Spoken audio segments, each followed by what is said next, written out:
Umqeqeshi odilika nje laba u-5 wesilisa wasethembiso wadlwengula ingane eyafika nonkosikazi wakhe eyayiphila nokukhubazeka ngokwengqondo.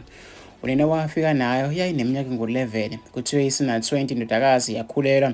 Yazala-ke ingane yokuqala. Njengamanje indodakazi ineminyaka engu-33, inezingane-ke eziwu-5. Kanti kuphinde kwavela ukuthi-ke zonke lezi ngane zithestiwe yathi i-DNA, zonke-ke iy'ngane-ke zalobaba. Ziyindaba-ke lezi ethinta abantu abaningi ey'nkundleni zokuxhumana abakhuluma ngazo, babeka-ke imibono yabo ehlukahlukene. Nangomunye ethi-ke kanti umama wale ndodakazi ubethi-ke izaliswa ubani-ke sonke lesi sikhathi. Nangomunye uthi-ke bayaphi nezingane emshadweni zibe-ke zingazalwa khona.